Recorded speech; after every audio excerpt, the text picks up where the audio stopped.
down, being aggressive, pushing the envelope, playing with no fear. And that's what we did. That's what we did. And again, at the end, it was a bang play. The ball clearly beat the runner, but we just dropped the ball. And sometimes that happens. And that's a great summary of life. Sometimes you just drop the ball. Sometimes you just drop the ball. Carolina baseball coach Mark Kingston coming in, and what the TV kids call a cold open. Welcome in to the Wednesday edition of Tim Hill, unrestricted free agent. Good to have you along.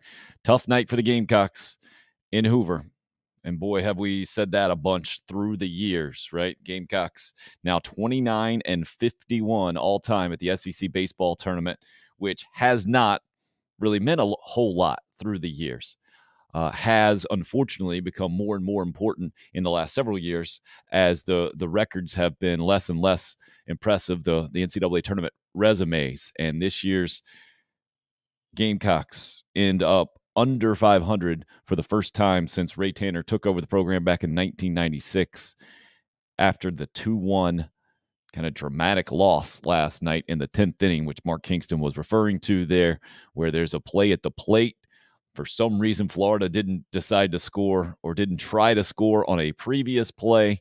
And so you had one out, runners at second and third, short fly ball, little liner into center field. They get a good opportunity to get a guy thrown out at home. You see a good throw by Evan Stone. Lee Croy filling in at the plate for Colin Burgess, can't quite hold on to the tag, and Florida escapes with a 2-1 win in extra innings to start SEC tournament play. And they now move on to the double elimination portion, play Texas A&M. The Gamecocks in their season under 500, disappointingly for sure. Anthony in first, as always, on the YouTube live stream. Good to see you, sir. He says good morning to all the UFAs out there. Craig, Mark also weighing in with a hey and a howdy. And then Adam with a 10:02 hot take. The hitting is so bad. Like, how can you bring back Mark Kingston like he is a so-called expert at hitting? That's a joke. Well, he was asked about the hitting after last night's game and mentioned how young his team is and how freshmen across the league have really struggled at the plate, and how many guys they had kind of at the bottom of the lineup typified that for sure. Florida's guy last night going really good. He is really good, but 6 1/3 no hit innings, certainly not what you're looking for from the Gamecock perspective. I know there is a lot of frustration out there, like Adam's talking about. Craig says sums up the entire Kingston era. I would say certainly half of it, where now you've seen a couple of years right at the 500 mark. And again, not accustomed to that from the Gamecock baseball perspective. York in on the program on the YouTube live stream. Good morning to you, York. Trey says it hurt so badly watching Scott Wingo send a man around third that's literally moving slower than Lieutenant Dan. Now, that's not fair. Not fair, Trey. Josiah Seitler playing through injuries. What they said when he hurt his ankle, they went in for an x-ray to make sure there's no structural damage there, and they found a stress fracture.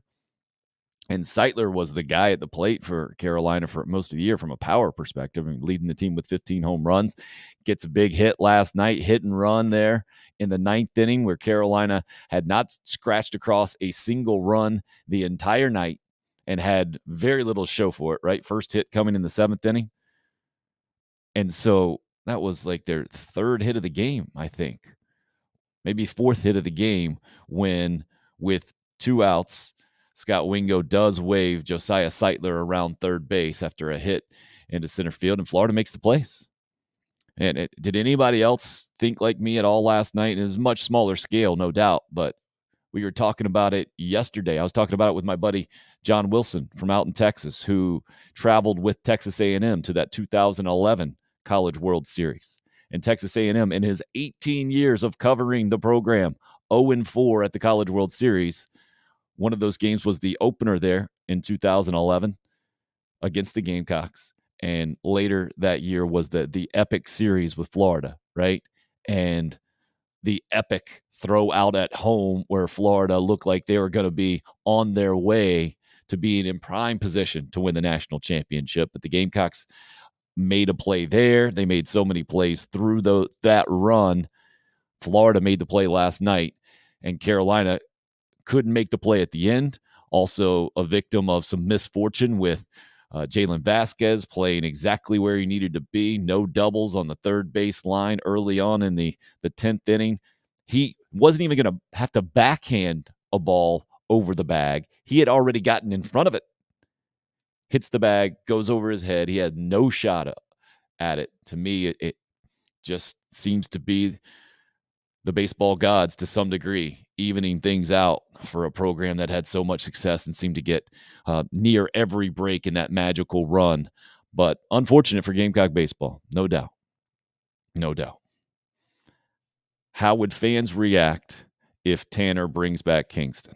It's a good question from Adam, and another comment, just talking about a potential Gamecock baseball coach. Let's hear some more from this team first, and then we'll get into that discussion, okay? A lot of interesting comments last night from several players. Will Sanders was fantastic on the mound for Carolina and kind of matching Florida pitch for pitch. It wasn't a no-hitter like the Gators had going for 6 1/3, but giving up just one unlucky run. Again, another kind of typical recent version of South Carolina. It's a tough play at shortstop, a runner on second base, a bit of a chopper to the right, and the play tries to get made off balance to first base. Give the Florida runner a ton of credit from the get-go. As soon as that ball was chopped into the ground, Florida runner thought, scoring. I am scoring. Rarely do you ever see a runner score from second on an infield hit, but that's exactly what happened because Kevin Madden over at first base did what he could. He saw the runner that was going around third. He knew he had to make a play at home, gets his body in front of it, ball pops up, and he's got no shot to get him out. And so heads up play by Florida. I don't blame Carolina's defense necessarily there. It would have taken an amazingly high IQ to keep from trying to get the guy out at first, knowing how aggressive the Florida base runner was going to be. Ideally, yeah, you look at it again, you say, hey, you faked that throw to first. I think Ben McDonald might have mentioned on the broadcast. You end up faking that throw to first. That was going to be really difficult to get the runner, and the guy at second probably rounds third. You get to nail him over there. That would have been ideal, but didn't happen. So that's how Florida took the lead. Gamecocks, again, got to give them credit. Didn't go away in the 9th inning, down 1-0. Figure out how to scratch a run, little hit and run, little fielder's choice from Andrew Eisters, kind of pounded one in the ground, beating out the potential double play ball. And there Carolina is kind of still trying to stay relevant, to stay competitive, to scratch and claw on the whole thing, and yet it didn't happen. So we'll get into the larger discussion for Carolina baseball first. I think it's fair, especially this game didn't end until relatively late last night, even though it was scheduled for a 2 p.m.-ish start with all the rain delays going on in Hoover. Didn't get done until, I think, 10:30-ish, 10-ish, somewhere in there, late. I was busy out watching my 9 and 10-year-old team get victimized by a walk-off win. So I got my own issues to deal with from that perspective last night, and maybe my own perspective now on coaching and or just my own personal. If I can't get a 9 and 10-year-old team to the championship of a rec league, who am I to criticize Mark Kingston, right? So that's where I'm coming from, fresh off of that disappointment last night, just so you guys know how we're starting this conversation. But wanted to be as fair as possible, coaches, players, and fans. So we're all in on the discussion. You guys hear a little bit from last night's post-game reaction. Going to share my screen here. We'll start with Andrew Eister, who has been a guy for Carolina for a while now, clearly the kind of the leader from an offensive perspective this year, and an easy guy to root for, and he was emotional. Asked in this clip, by the way, from Gamecock Central Colin Taylor. That's who the question is from. And I wanted to let you hear Andrew Eister. Take me through the emotions you're feeling right now, just kind of as your career wraps up, what this place in this program means to you. Yeah. I was afraid you're going to ask that.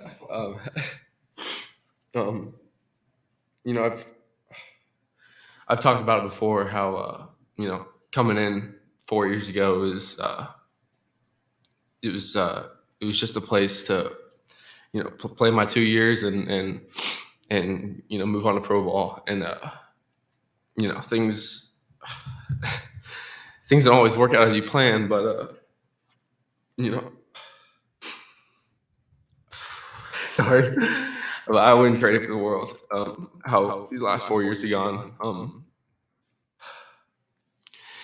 I feel like I've given a lot to this program, but what I've gotten in return is substantially more. I've gotten some of my best friends, people that I consider family. A home, a home away from home, somewhere that I'm probably going to live once I'm all graduated and done with everything, and just the future, a life, life outside of baseball. And that's something that I don't know if I deserve that, but, I'll forever be grateful, for this place and, for this program, for the community, for the university is done so much for me and my family. And I'll forever be indebted, for sure. So clearly emotional, as you would expect from a senior, from a guy who put so much into this Gamecock baseball program, the guy that helped Carolina move it to extra innings last night with the RBI fielder's choice, bringing in the lone run. Man, powerful stuff, I think, from Andrew Eister, really summing up college baseball for a lot of people. Will Sanders is who we should hear from next. Was so good on the mound, and it was odd, no doubt, the season that Carolina had in so many ways, but especially his, because he ended up moving to the Sunday starter, and that's just how Carolina ended up going with it, right? Kind of unconventional, even though he was the ace, especially with all the arms going down that you're going to hear more about here in a second. But I thought he was asked here how his mindset was, kind of his perspective of the pitching duel last night, and a tremendous response, I thought, here, and some good insight from Will Sanders, the Carolina right-hander who gave Florida all they could handle and then some. I think ended up with 10 strikeouts on the ball game. This is Will Sanders. I think those are the best types of ball games because it's just a rhythm. He goes out there, gets 3 outs. I go out there, get 3 outs, and we just keep playing. And it's a tough game, but that's why we all play baseball. It really is sad that we were on the wrong side of that, and we just, one ground ball that takes a weird bounce off a bag. It kind of is the epitome of our season, just looking for ways for us to take advantage of it and come up short is sad and really heartbreaking because we've been through so much adversity and so much struggle and injuries with everybody out. We've just tried to find ways to win games, and it's hard, but I just view today as another opportunity and do what I can do, show the team, and just give the team some confidence to keep playing, stay in the fight, and see what happens. And we were on the wrong side of a weird circle ball. That weird circle ball. Will Sanders. He's always had a way with words and had some fun, I think, with his post-game comments. That was no fun for him at all, but that ending was a classic Will Sanders, I think, in so many ways there. Man, he was really good. Mark says, Andrew Eister instantly became my favorite player on the team, I believe. Sanders was solid, no doubt. Another comment popping in there. Eister's an amazing dude, Mark saying. Yeah, no doubt about it. And we'll talk to Stuart Lake, former Gamecock assistant, tomorrow. I believe we're going to have him on for the weekly segment. And he and Eister have had a really good relationship for a long time and know each other really well. and I'm sure we'll hear a lot more from him on that. And man, it's tough for me to watch guys. He says Mark had a personal experience there with Eister when she was 4 years old and a meet and greet back in 2020, and he was awesome. That's great to hear, man. It's great to hear, and tough to watch the raw emotion after that ball game for a guy like Andrew Eister, who has to turn the page now, move on to a next chapter of his life, and classy enough and strong enough to be vulnerable in front of a microphone and cameras and to let us in a little bit. Impressive. Mark Kingston also, I think, maybe as open as we've heard him, maybe in his entire tenure at Carolina, or maybe this is just the direct result of all the emotion that was into this thing and all the struggles throughout the season.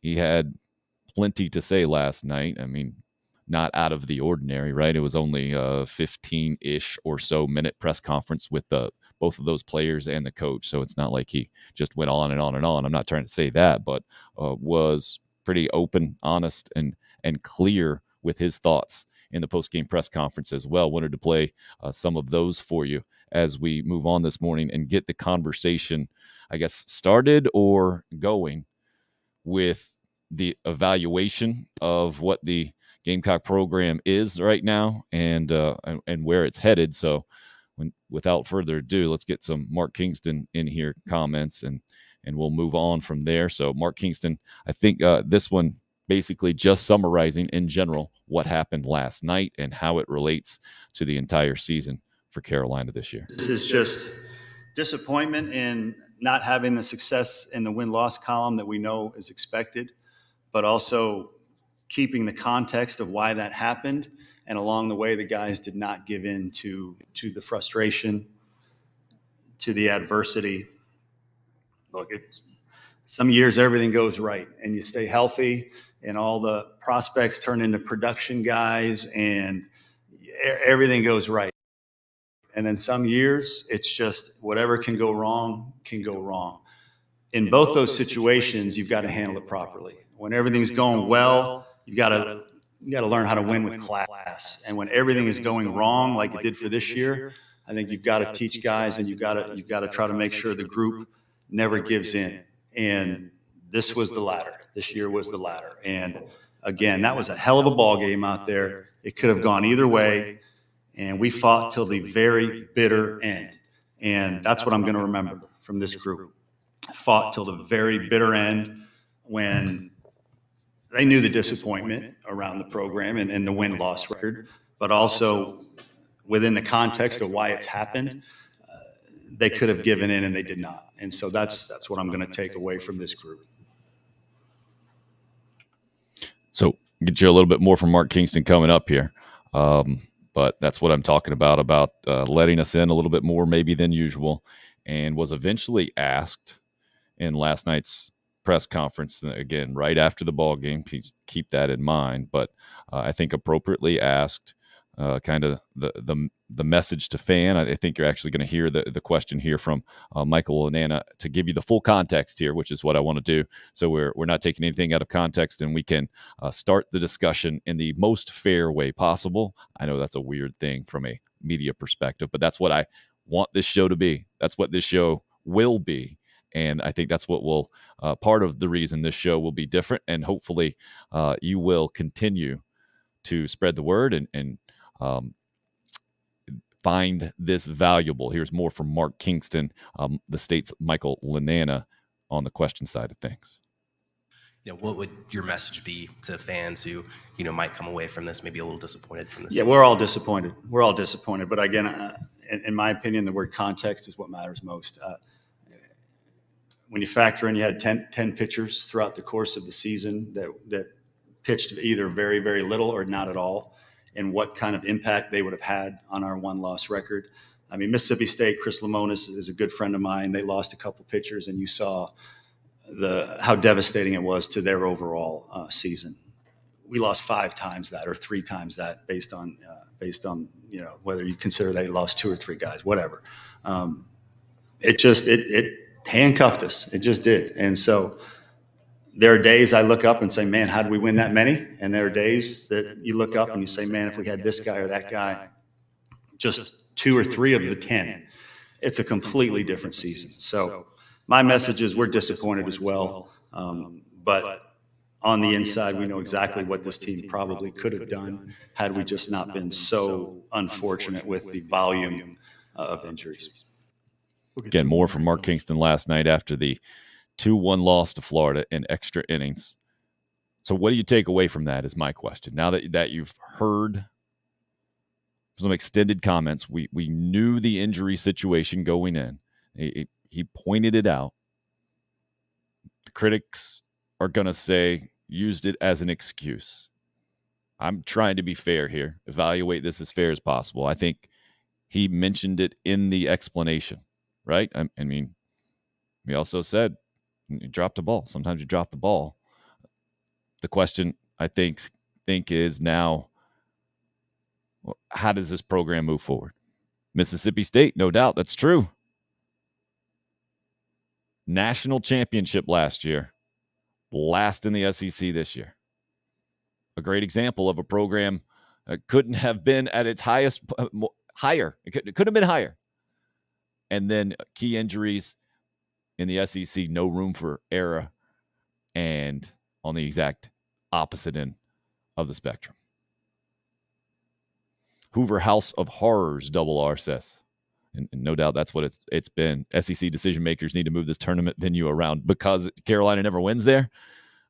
Is that why? I remember this, but when I guess the contract came up 5-ish years ago, somewhere in there, and it seemed likely, I think, there was a lot of public sentiment, or maybe just from the South Carolina standpoint, that this could bounce around a little bit.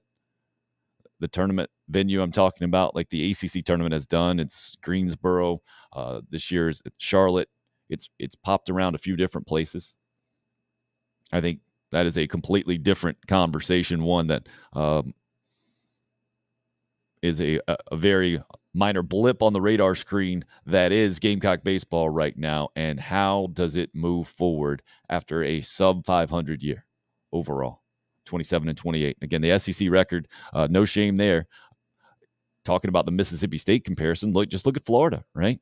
Kevin O'Sullivan was the guy I think all Gamecock fans wanted to replace Chad Holbrook if possible, knowing his connections to the state of South Carolina, being a former Clemson assistant, obvious success at Florida. And then he goes and wins the national championship as the coaching search is going on. And that didn't happen, obviously. But there he was, just a couple of games better in the SEC. Now, Florida got it turned around more convincingly and really stepped up late and is going to go to the NCAA tournament and the whole thing. But just to whitewash it and say Mark Kingston is not a good coach, well, that doesn't make any sense, right? We saw the moves work last night. Hit and run. Manufactured that run in the ninth. A lot of college baseball lineups are going to struggle against Florida's starter that threw last night. But ultimately, it's about accountability, right? Accountability for this season. One other season that went very similarly to this, which was the worst of the century to that point. The worst in the last couple of decades. And so now the conversation becomes, all right, where's this thing moving forward? And if Mark Kingston continues to be the guy, I know it's a tough sell to fans who demand excellence. Just like virtually every SEC program, any program that's won national championships in baseball should. Excellence. Sustained excellence. I would say there's been one season under Mark Kingston where Carolina ended up one win away from the College World Series in his first season, where you could make the case that was excellence. That was at the level it needed to be, even though it was a bit of a late run that year. It wasn't a dominant season by any stretch of the imagination, especially when compared to former Carolina teams. Craig says, I mean, all the injuries aren't just because, or all the losses, I should say, aren't just because of injuries to the pitching staff. Rodney says, our message is we are all disappointing. My opinion is get over it. We all get disappointed. That's what I get from him. Now, see, that's not what I got from him. What I got is I understand the expectations. I understand this team did not meet those expectations. I hope you understand the reason we think that happened was because of a slew of injuries to really important pitchers. I think the ultimate question becomes, is that good enough? Is that a good enough explanation? Mississippi State's a great example. If they fired their head coach this year, that'd be the dumbest thing of all time, right? Chris Lemonis just won a national championship. This time last year, he was the greatest coach in college baseball. Fast forward a year later, last in the league. And that's what I heard from Mark Kingston more than anything else as well. Kind of the opening comments. Some years are like this. But from the South Carolina baseball perspective,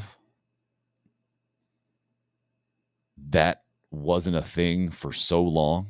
It's really hard to justify.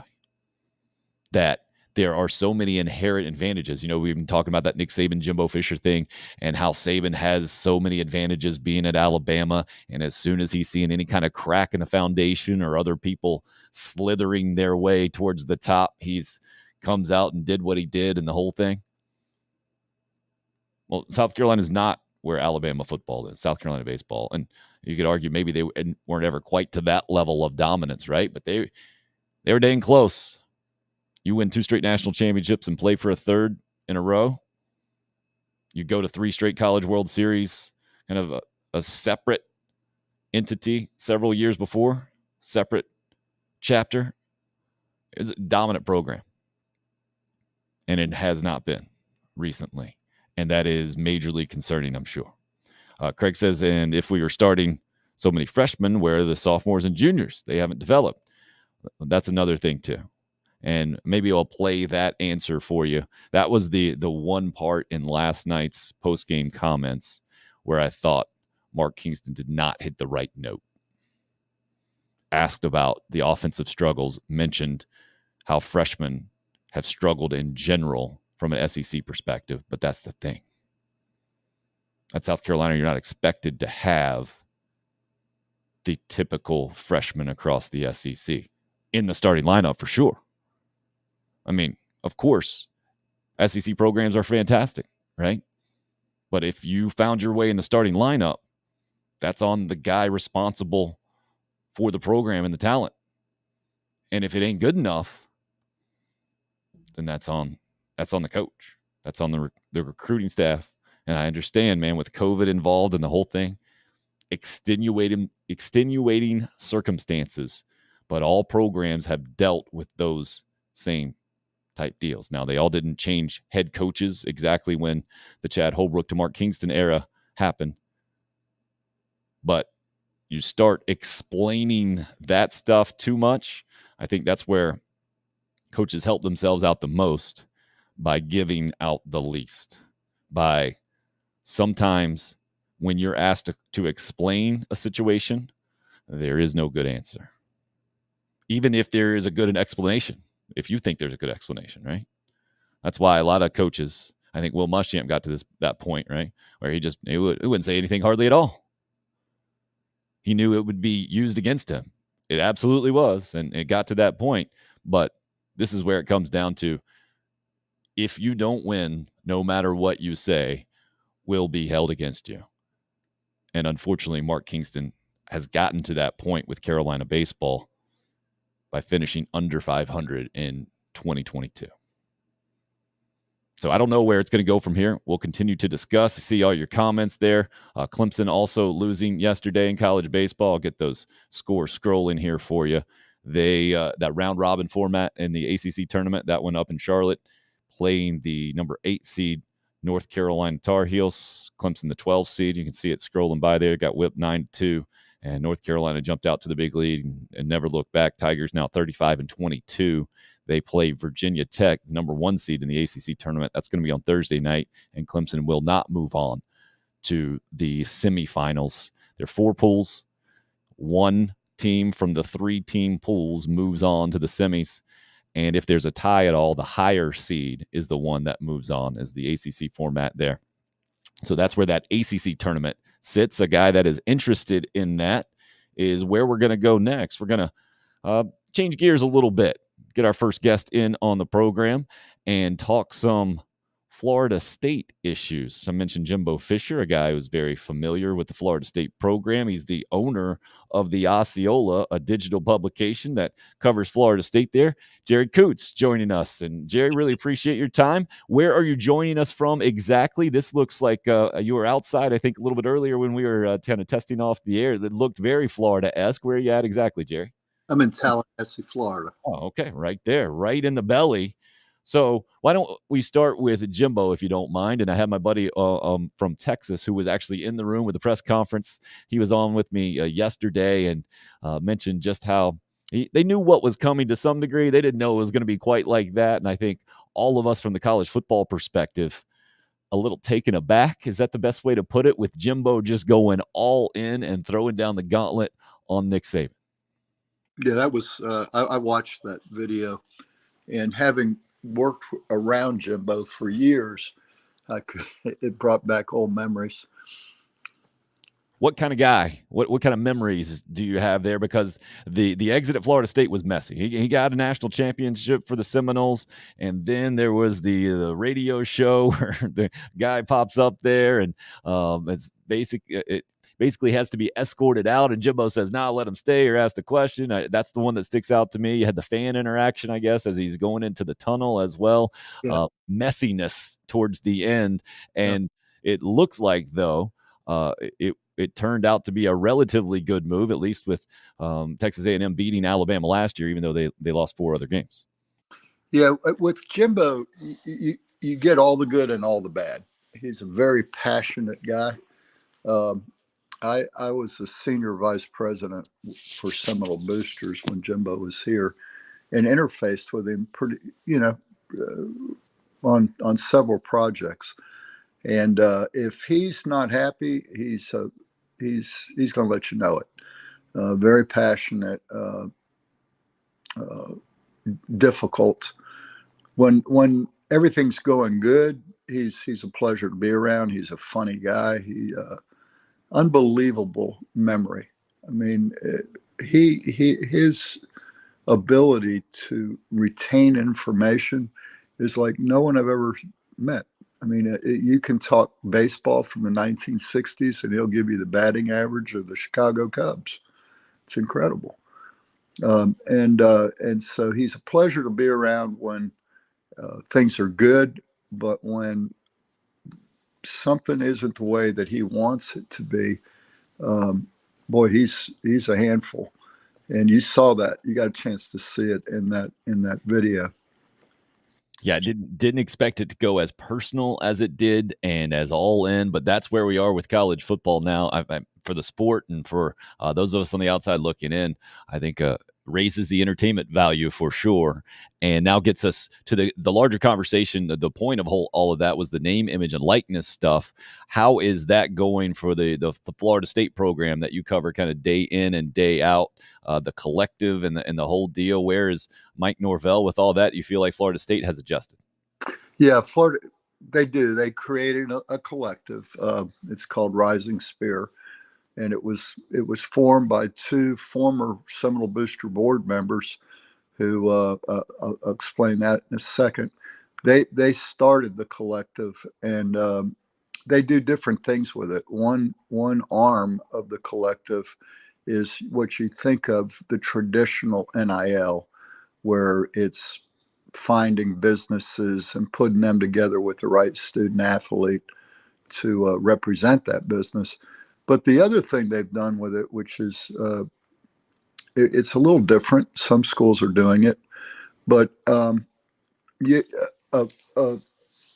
Seminole fan can donate to this collective and know that money is going to be used for community outreach.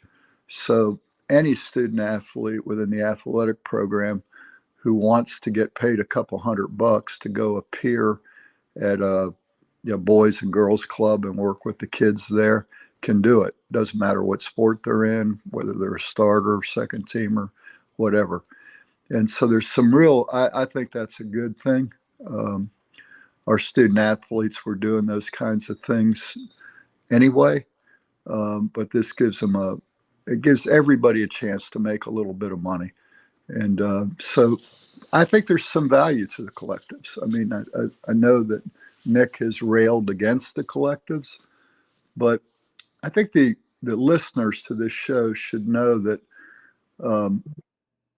kids getting paid $1 million are rare. There's tens of thousands of student athletes out there that could use a little bit of money, and these collectives. I think the average a student makes for doing something is something like $200, $300. So that's getting overlooked by these really big $1 million alleged contracts. Now, I'd really like to see how many kids that are being promised $1 million are actually making $1 million. Yeah, from the college football perspective, that's the perception of Jimbo Fisher and the number one recruiting class, right? And obviously he's defending that and the whole thing. I think we would all be naive to think that money wasn't a large factor in that recruiting class, but nearly every single major college football recruiting class out there. So the question becomes, all right, how does this thing move forward without it being what it is right now, Jerry, where it seems like the largest bidder is going to win most of the time? Well, first of all, the NCAA created, first, let me back up. We're in this situation because of inaction by the NCAA for many years. No doubt. All right. I think every listener understands that. What could they have done is a big question mark, because you have the U.S. Constitution that gives people a right to pay. Everybody has that right to pay. That's part of the U.S. Constitution. And as it was being tried in the lower court and on appeal and all the way to the Supreme Court, the NCAA had to know that a conservative Supreme Court would rule the way they did. That should have been no surprise to anybody. And I don't think it was. Well, they should have known they were going to lose. Maybe not 9-0, but they should have known they were going to lose. They were going to lose that.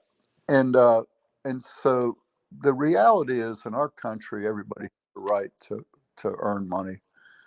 And so that's where we're at. That isn't going to change. The question is, how do you regulate it? I'm getting ready, when I get off this call, I'm going to have lunch with FSU's assistant legal counsel, and we are having a healthy conversation on this. And editorially, that's the direction I'm trying to go in my head is, and in my publication, is where do you go?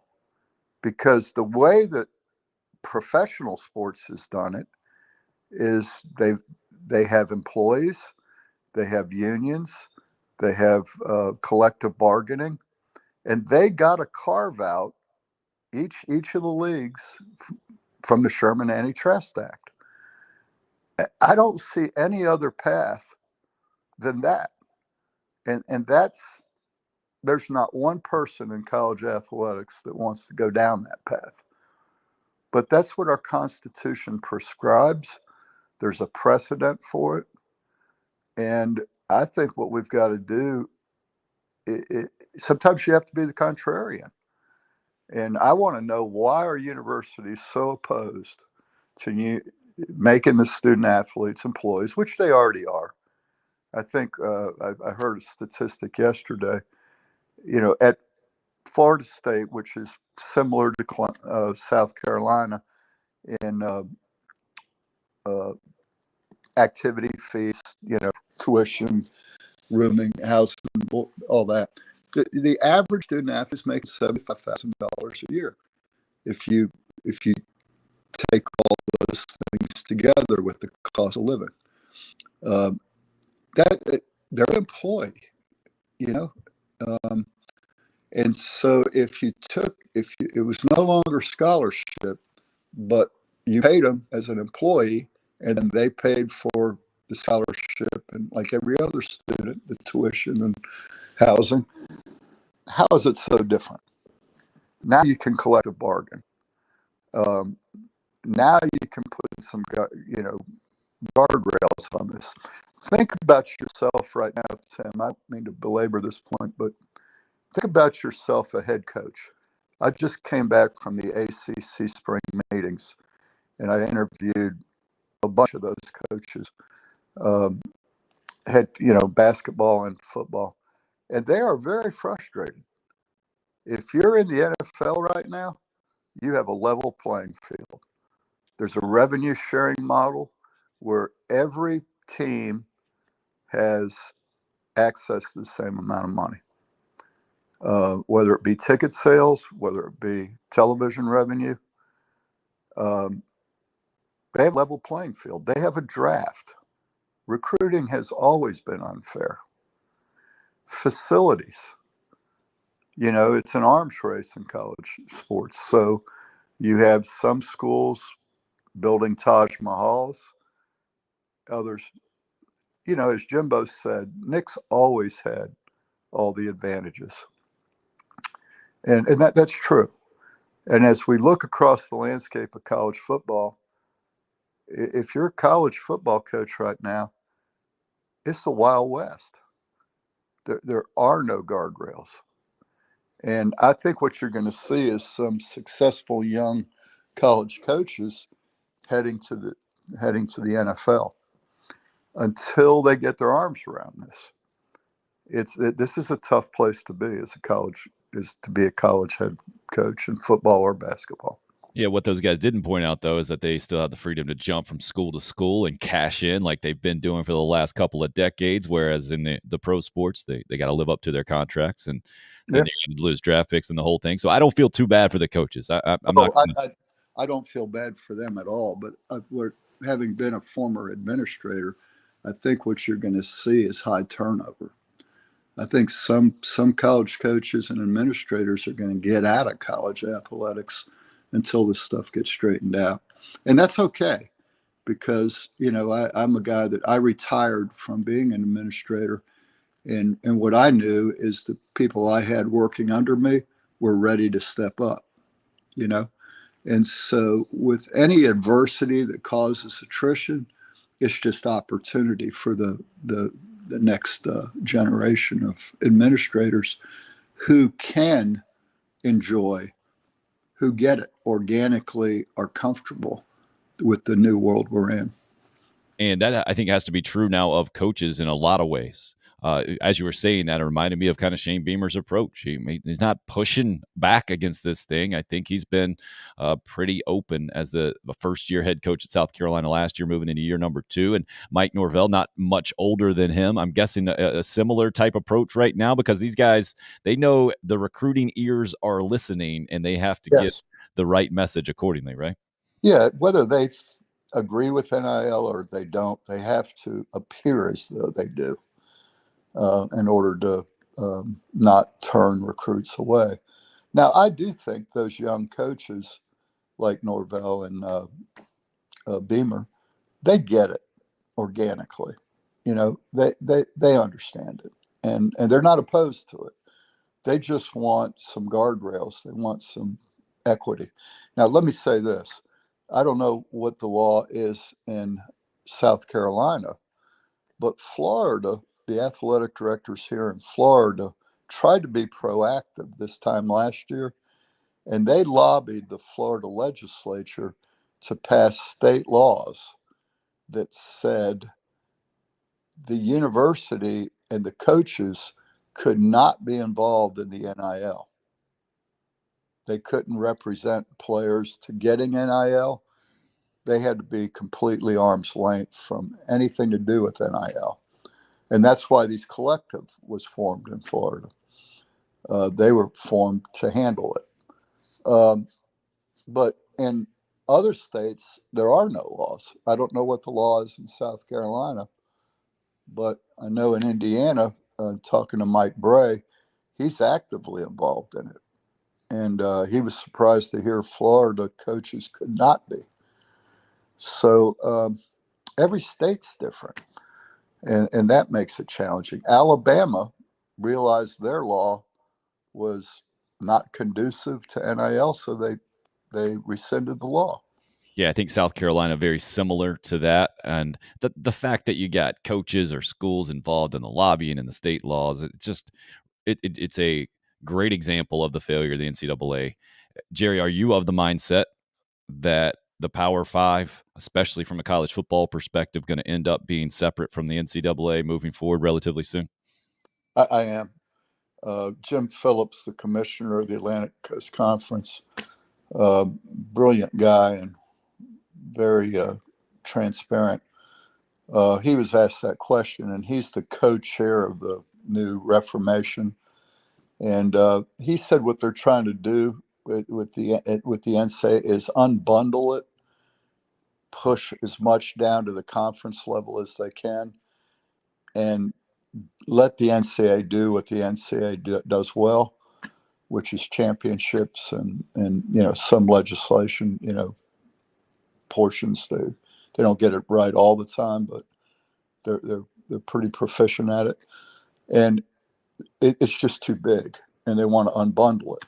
And while he was explaining that, a reporter asked about a story that had been written with the BCS, with the model you're talking about, the Power Five being pulled out of the NCAA, and but all he would say is that was excellent reporting and well sourced. Which says it all right there, doesn't it?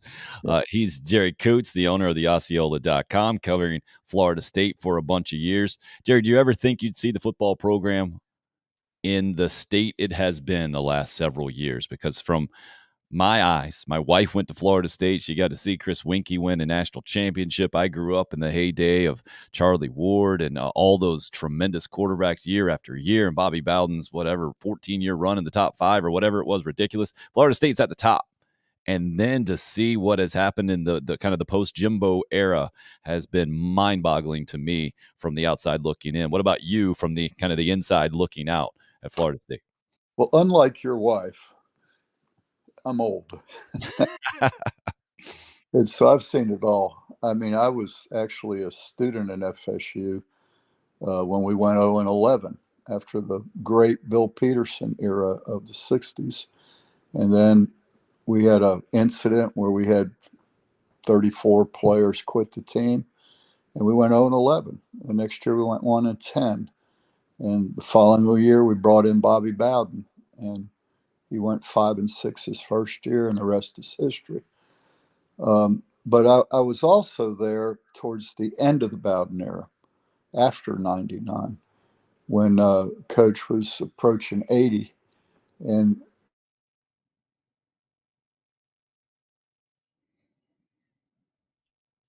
just lost your audio there for a second there, Jerry. Maybe we can get it right. Oh, I see what happened. I think I can push a button for you and get you right back. I can try. Nope. I think you might have hit the mute button on your phone there, Jerry. Let's see if we can get you back there for a second.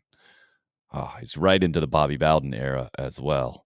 You think I can type it for him? I don't know. Digital technology. I'm wondering if Jerry can hear me now. I think you can. Nope. Maybe not. Jerry, we got you on mute on your phone somehow. Let's see if we can push a button and get it right going. I got the mute sign on my side, but I can't do it because it says the mic isn't connected. Oh man, that's a bummer. That hadn't happened yet. First time on the program. Technical difficulties. It happens sometimes. Jerry, can you hear me right now? Nope, I think he's still going. We'll try to get Jerry back there, but an interesting perspective. Gamecock fans know all about that 0-11 and 1-10 kind of deal for sure. I certainly do my last couple of years. So Jerry, right now your mic is disconnected, I think, on your cellular device there. Might have to push a button. I think that accidentally got muted on your end. See if you can get you back going there. And I wanted to hear all about the end of the Bobby Bowden era, which also included Jimbo Fisher and was a there we go. I think we got. Sorry. We got you back now, Jerry. You were just going to the end of the Bobby Bowden era there, Yeah. and everything that happened in kind of the downslide. Obviously, Jimbo brought him back to the national championship, and then it has become a different kind of deal since then. Yeah, I was just saying that every time in college athletics is so dependent on the president of your university.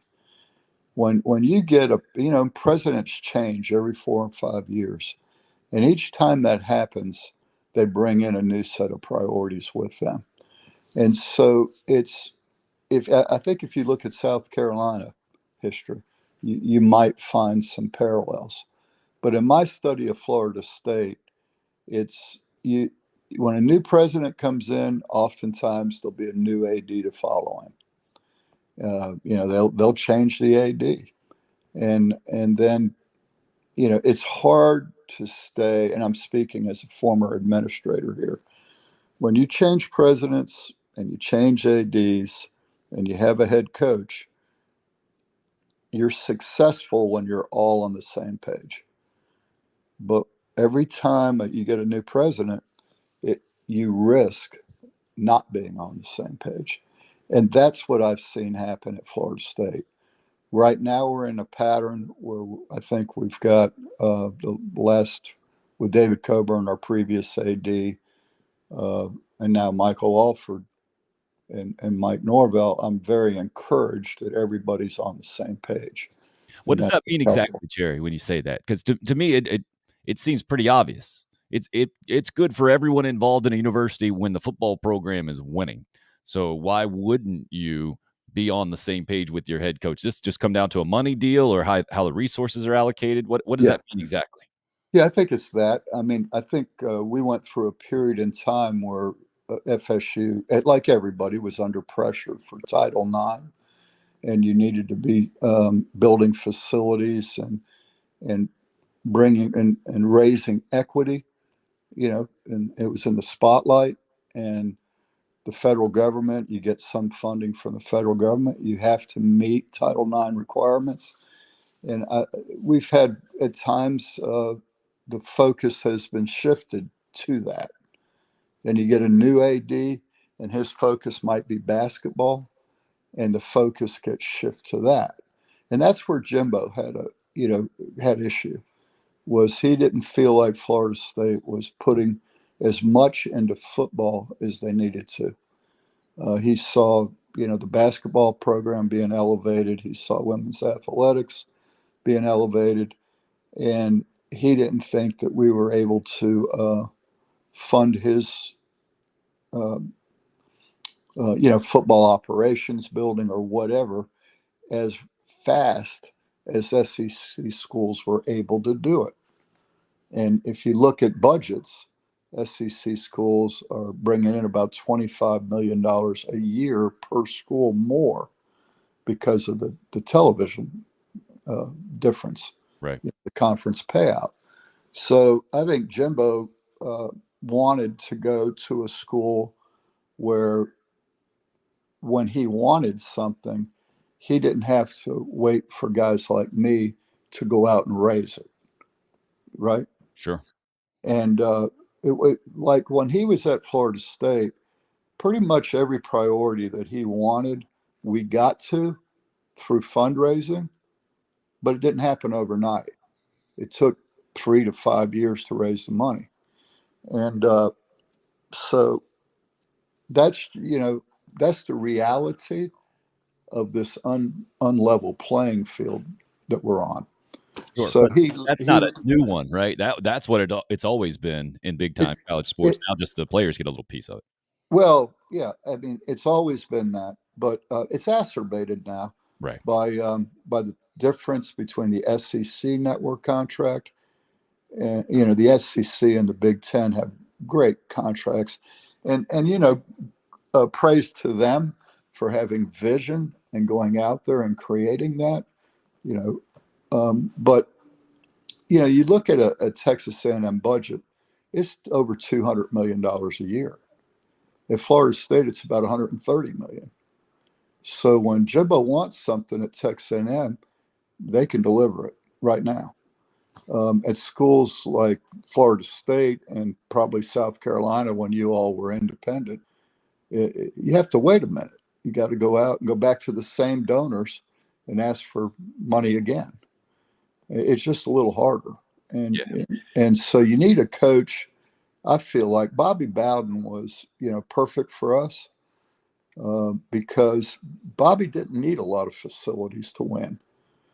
You know, he knew he had the state of Florida, great recruiting area, and he was he wasn't as demanding as coaches are today, and um, and so I think Bobby had great success, and we got spoiled having Coach Bowden.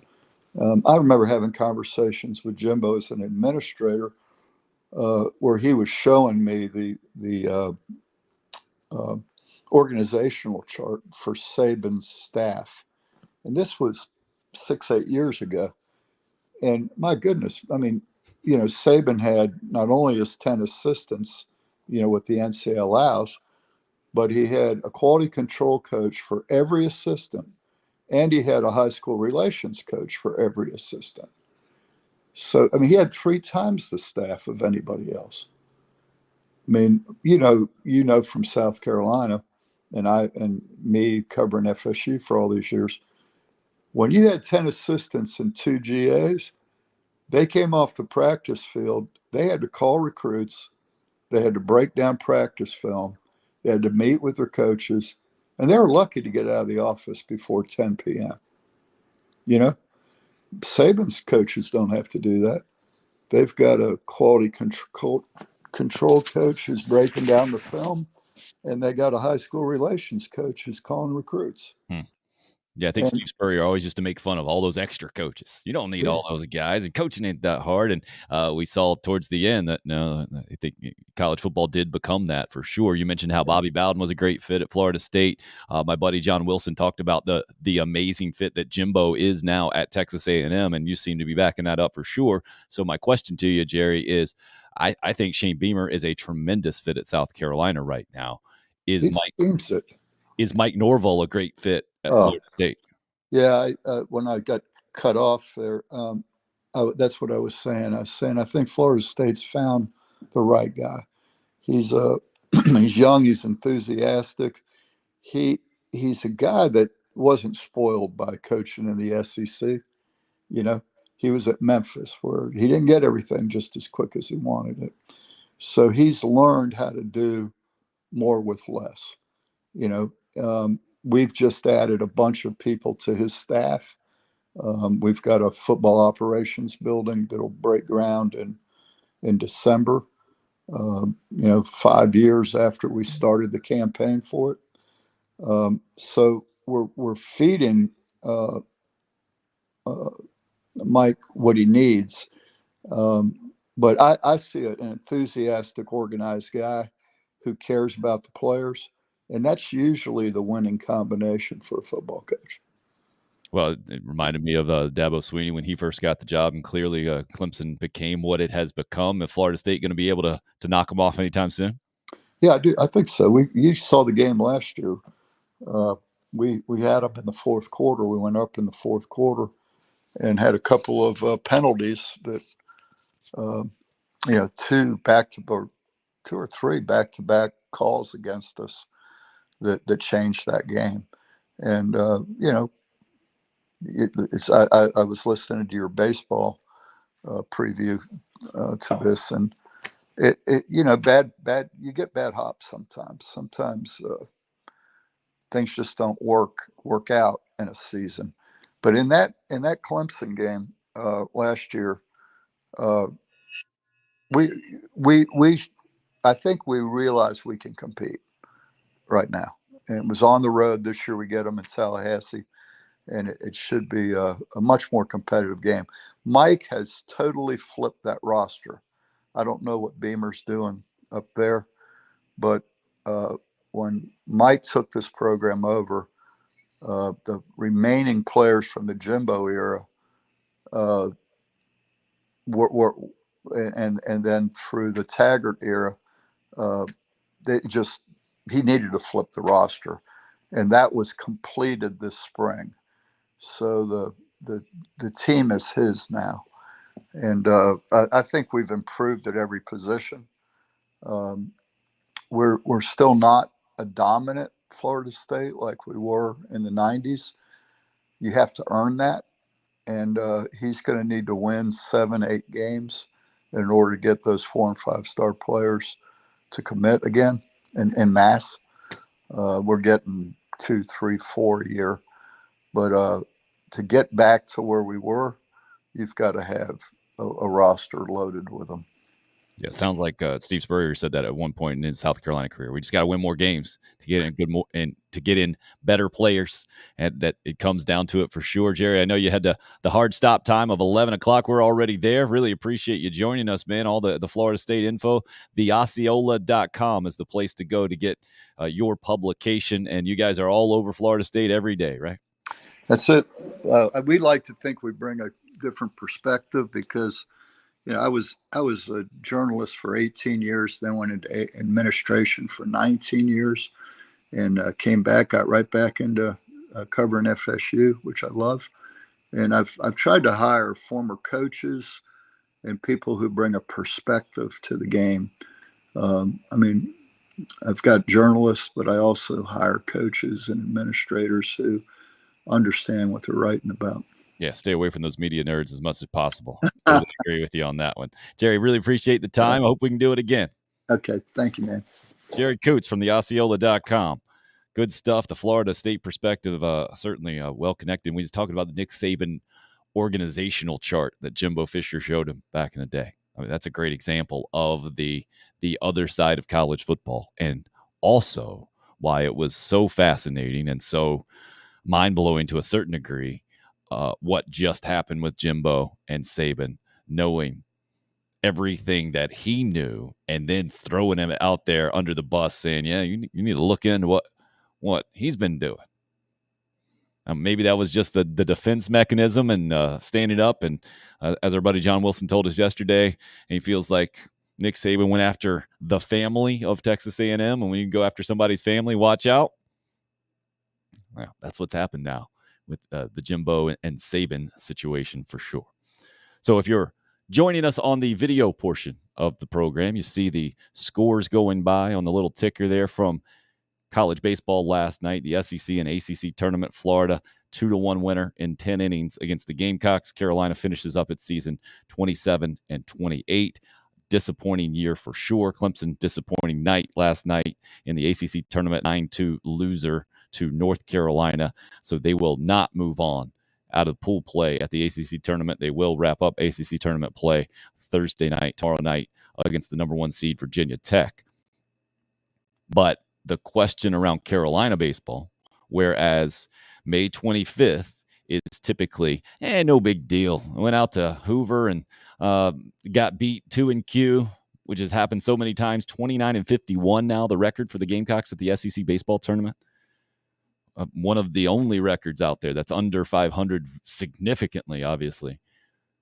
But anywhere close to 500 is not what South Carolina baseball is. And to see them finish under 500 on the season at 27-28 has the conversation going about the direction of the program. I think only logically, reasonably, we saw Chad Holbrook miss the NCAA tournament 2 times, and his tenure came to an end. We've seen now a 500 season in year number 2 for Mark Kingston, and this one in year number 4 full seasons, or 5+ with the COVID deal intermixed. You had last year, this time of year, the Gamecocks kind of were very fortunate to host a regional, but to do it as a number 2 seed, with Old Dominion coming to host or coming to be the number 1 seed, but couldn't be a host site. And the Gamecocks couldn't get out of that regional. So much like the dominant programs in any sport, I guess especially in basketball, the NBA right now, right? It's all about how you do in the playoffs. The NFL, all about how you do in the playoffs. Big-time college baseball programs, how do you do in the postseason, right? Mississippi State's been an amazing program for decades and decades, but finally broke through with that national championship last year, and then Key injuries, last in the SEC this year. Mark Kingston pointing Chris Lemonis out specifically last night in his post-game press conference when putting the season in perspective from his view about the devastating toll that 10 injured pitchers had on his team. There are several of you this morning who've already weighed in on the live stream. Craig's line is very clear and to the point. I mean, all the losses aren't just because injuries to the pitching staff. And you saw last night, Will Sanders, tremendous for Carolina on the mound, but the Gamecock hitters, no hit through 6 1/3, able to scratch across a run to push it into extras, and then couldn't make the plays in the 10th inning. Florida does, and now they move on. And Sanders putting it very succinctly, saying, yeah, that kind of summed up the season. And Mark Kingston the same. Want to let you hear a little bit from Kingston now as we kind of reset and moving into hour number 2 of the show. Really appreciate you being a part of it, by the way. If you haven't already, please subscribe to the YouTube channel. Do the like and comment and the whole thing, how that works on the internet. We got up and rolling on the podcast platforms as well. Live audio right now on Podbean. However you're listening or watching, however you're consuming this program, it is much appreciated for sure. Here's some from Mark Kingston last night after the 2-1 loss to Florida ended the Gamecock season with a 27-28 record.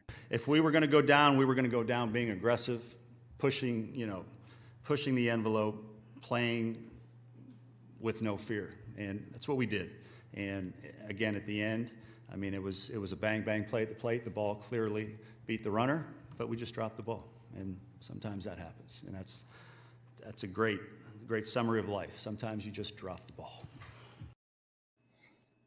Sometimes you do. No doubt. That happened.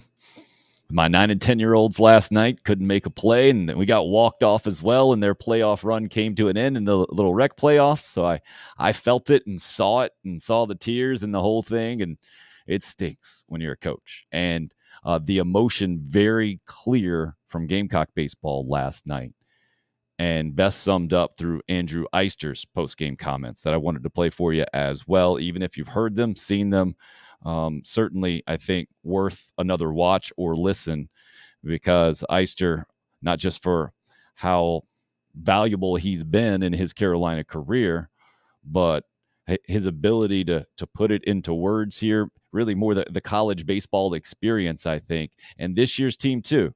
I understand Gamecock fans very disappointed, frustrated, maybe angry, but completely whitewashing this thing and saying, well, Mark Kingston can't coach and these players can't play. That's just not true. It's just the margin of error is so thin. The question now becomes, all right, where does accountability lie and where does the program go? But I wanted to let you hear a little bit more from Andrew Eister first as we continue that discussion. Looking forward to your comments as well here on the live stream. Feel free to pop in with where you think things should head from here as we listen to Andrew Eister after last night's 2-1 loss to Florida. Take me through the emotions you're feeling right now and just kind of as your career wraps up, what this place in this program means to you. Yeah. I was afraid you're going to ask that.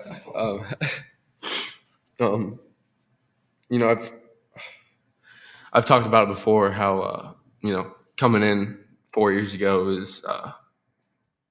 it was just a place to, play my 2 years and move on to pro ball. And, things don't always work out as you plan, but, sorry, but I wouldn't trade it for the world. How these last 4 years have gone. I feel like I've given a lot to this program, but what I've gotten in return is substantially more. I've gotten some of my best friends, people that I consider family, a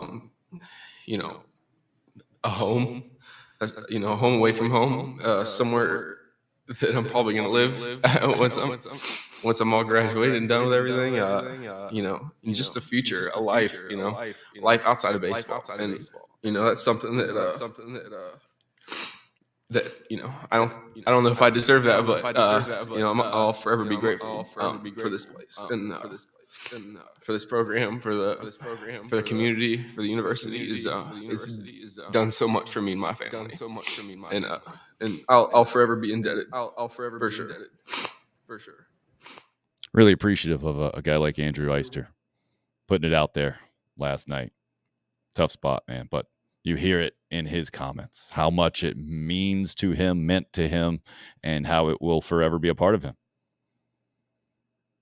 And it's, I think, disappointing for a lot of Gamecock fans to know that the experience doesn't continue for him. He doesn't get to have those amazing highs that previous Gamecock players have had with postseason success, and just how special that is. And now you're going to see it with other programs as the regionals kick up next week, the super regionals and the road to the College World Series, how special it can be.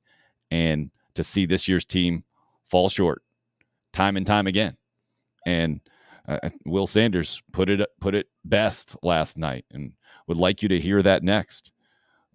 I mean, he could not have been much better on the mound for Carolina, and we'll let you hear what he had to say when asked just about his thoughts.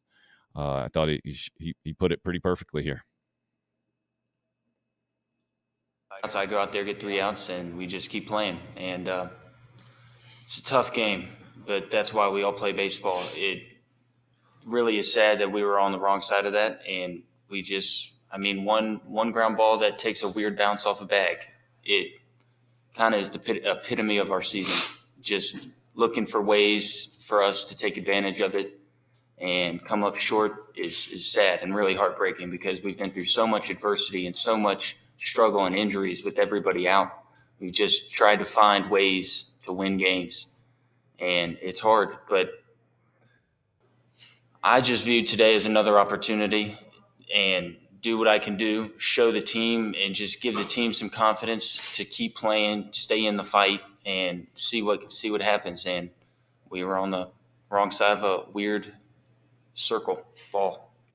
Yeah, usually you hear the oblong ball or ball bounces funny ways in football. It bounced a funny way last night for Carolina. He's talking about in the 10th inning, Jalen Vasquez in at third base. They had moved LaCroix from third to catcher because they pinch ran for Colin Burgess a little bit early in the ball game to try to somehow scratch a run across, right? And played on the line. The ball's down the line. Vasquez is in such good position. He doesn't even have to backhand the ball. He's in front of the ball, waiting for it to get there. Boom, hits the bag.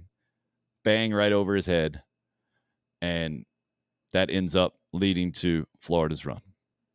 The game-winning run that should have been scored probably a play before it was, on a base hit to the outfield where the third base coach from Florida didn't send the runner, and you can watch him mouth, or you can read his lips saying "my bad" to the runner, because the throw from Evan Stone just got airmailed.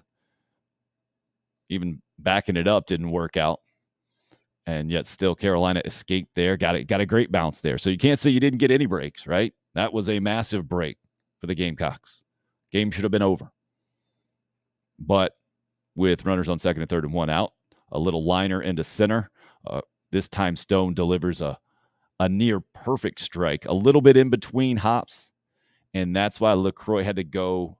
He had to shift kind of behind the plate, so he didn't get the complete in-between hop. That's nearly impossible to handle, especially with a catcher's mitt.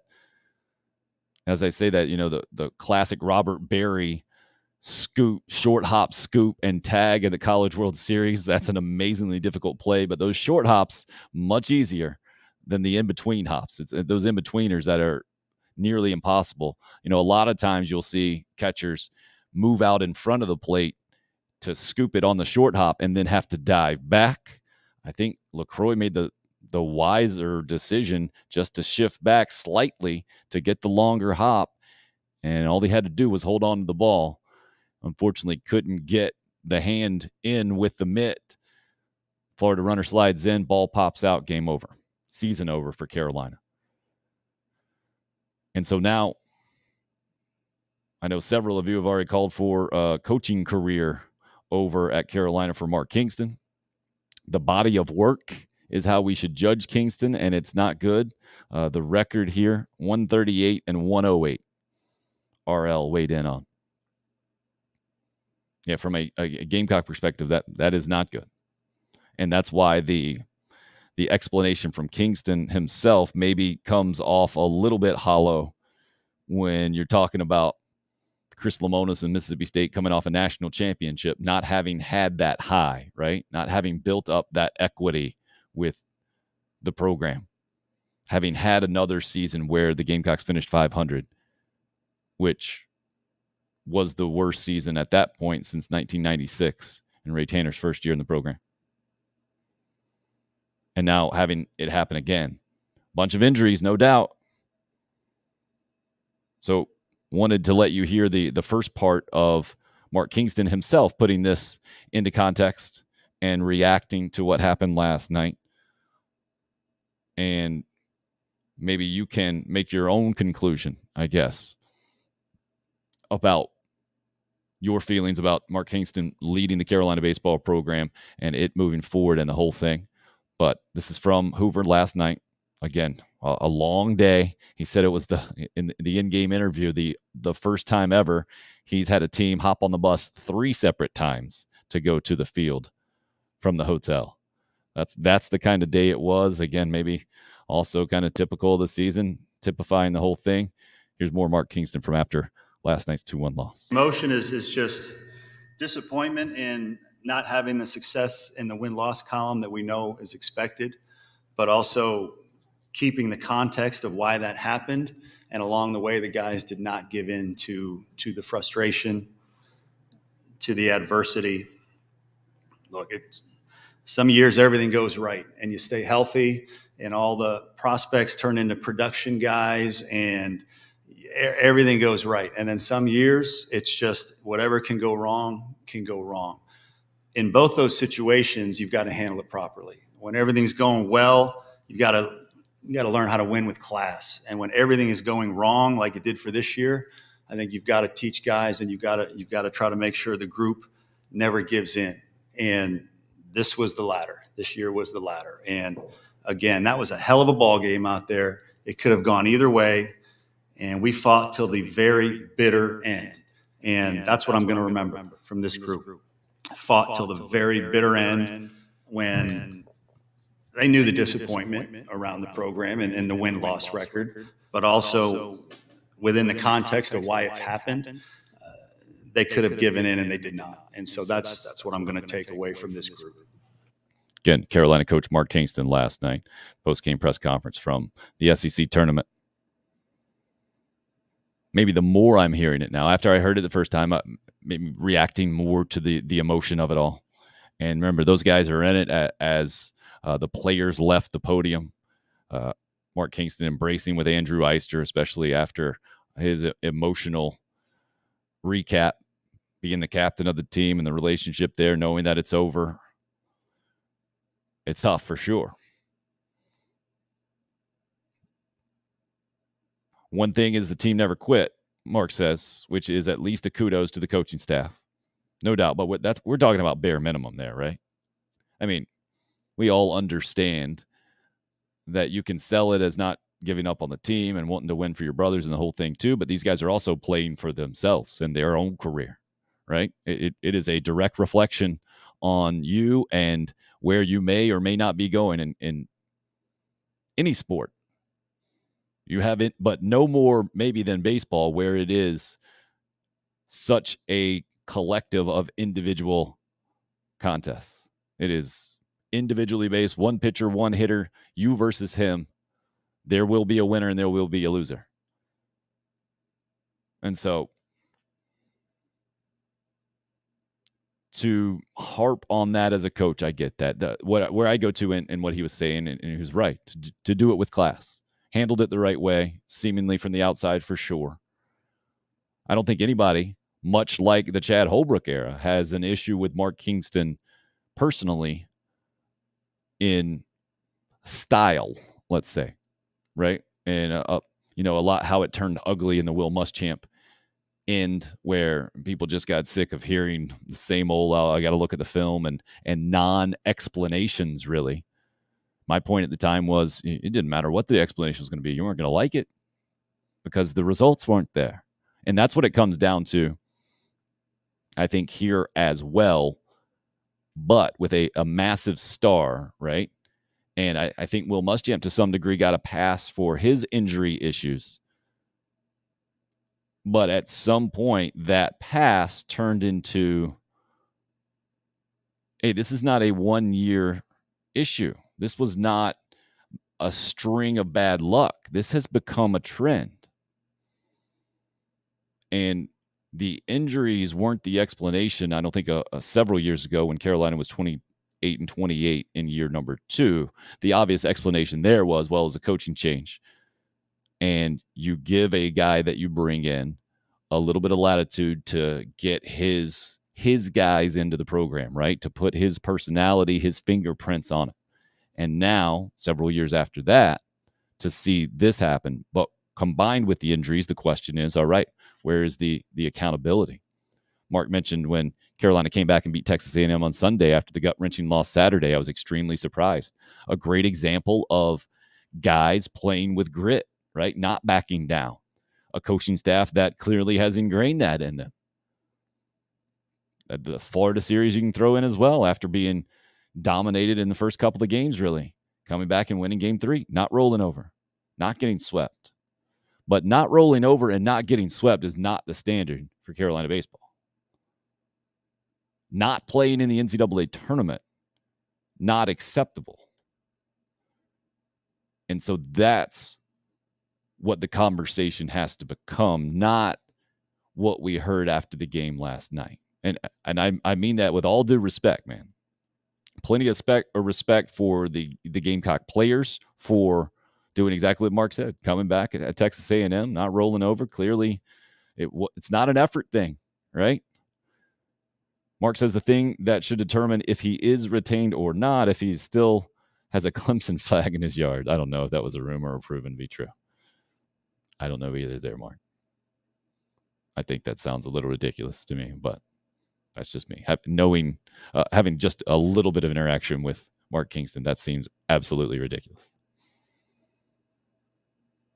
But knowing this Gamecock program, how I know it,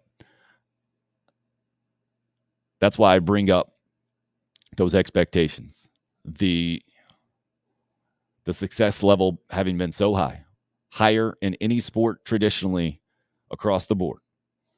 Women's basketball obviously kind of changing that here recently, but I'm talking about through the decades, right? College World Series appearances way back before my lifetime, I think. Maybe the year I was born was one of the first. So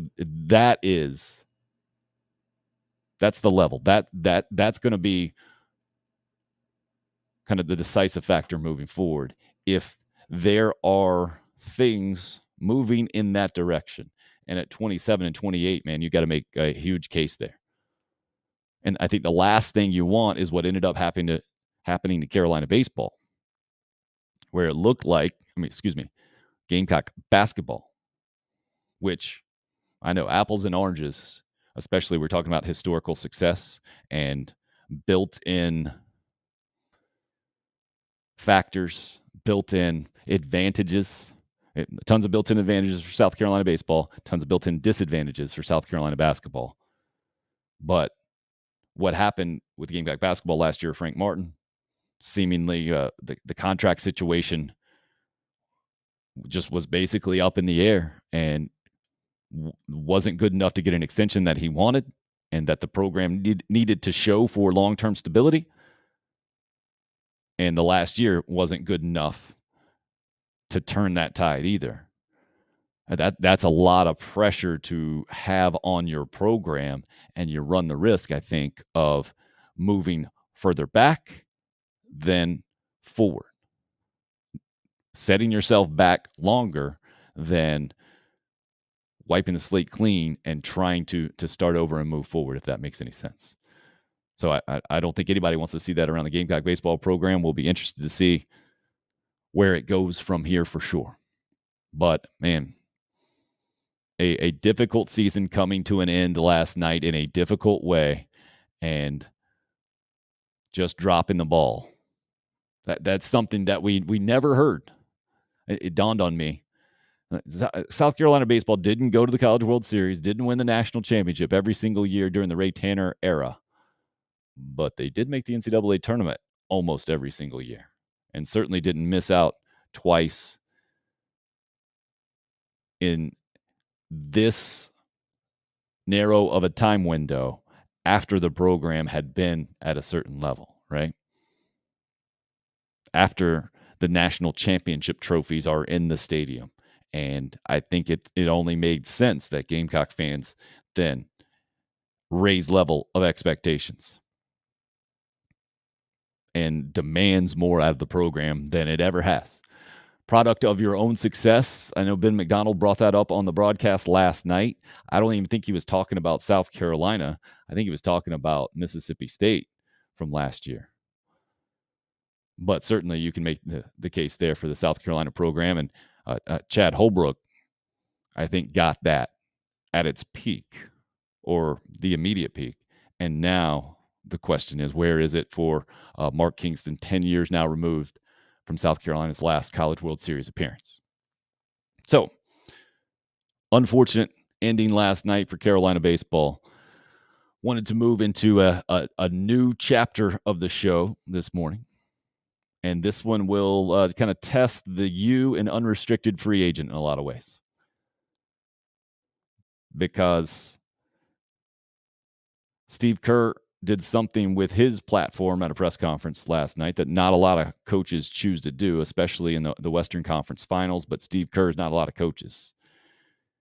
His backstory, if you don't know, while he was a player at Arizona, his dad, working as a U.S. ambassador or diplomat, I forget the exact official title, but was killed overseas in the line of duty, for lack of a better term, right? I know he wasn't in the military, but certainly representing the United States. And it was the result of terrorist actions, I think. And so Steve Kerr lived that as a college basketball player, the death of his father while serving his country. And so I do give Steve Kerr a lot more latitude, I think, than most players or coaches who feel it necessary to express any sort of outside of sports realm opinion. Not that their opinions don't matter, but Steve Kerr, in my mind, I have a lot of respect for him in a lot of ways, so I'm going to listen to him.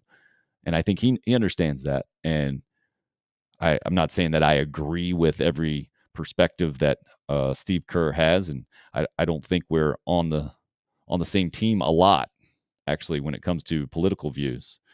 But I think what he had to say last night is very worthwhile to hear and start our conversation today after the obvious terrible tragedy in Texas with another school shooting. 19, I think, is the number dead, and having dropped off 3 kids today at elementary school. Absolutely cannot imagine what their families are going through, being unable to hug their children again after yet another tragedy in this country.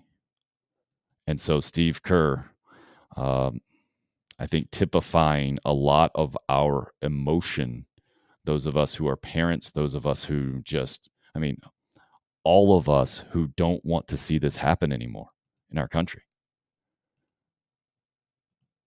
Here's Steve Kerr, the Golden State Warriors coach, last night. Basketball, nothing's happened with our team in the last 6 hours. We're going to start the same way tonight.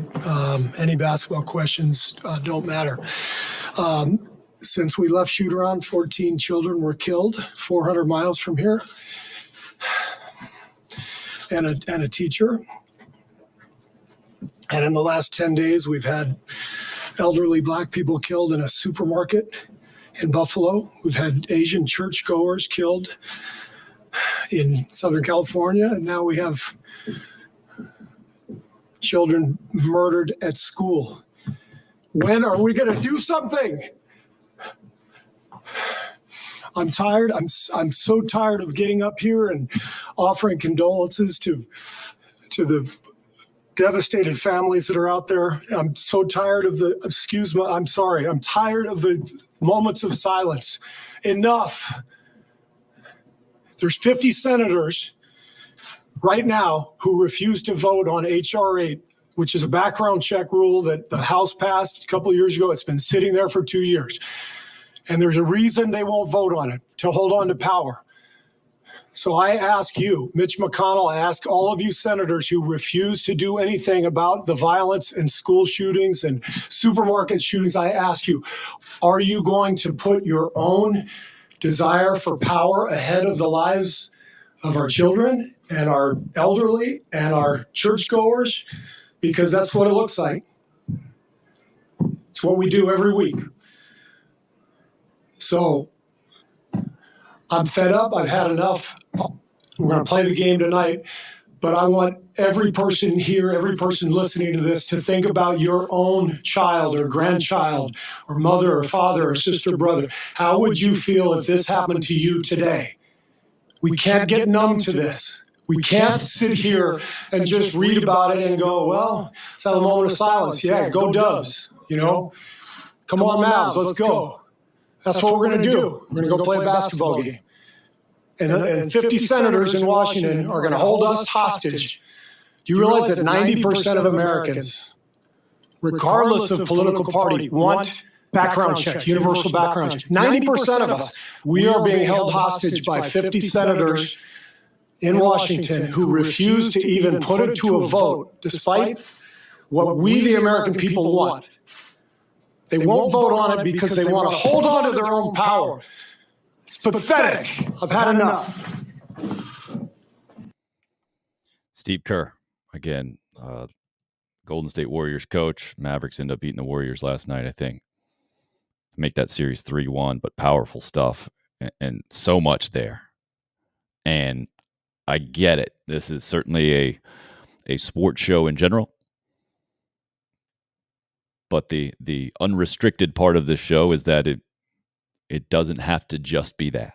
And so today, if you are like me and you drop kids off at an elementary school, I don't know how you ignore or are unaffected by the most recent tragedy that was in Texas yesterday. And all of these tragedies, and that's the part that struck me the most about Kerr's comment.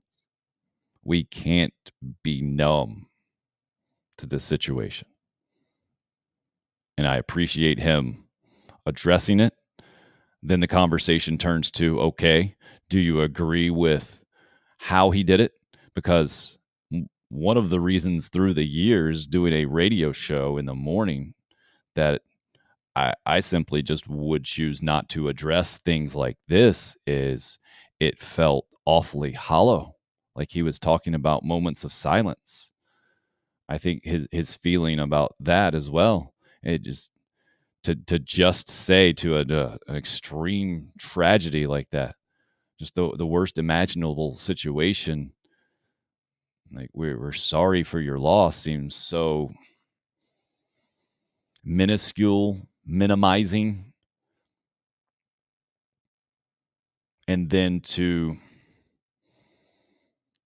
bring it up in that way, I guess the question also becomes, are you moving the conversation forward? I think Steve Kerr is in that way. And that's why I choose to play that comment and to have this conversation with you this morning.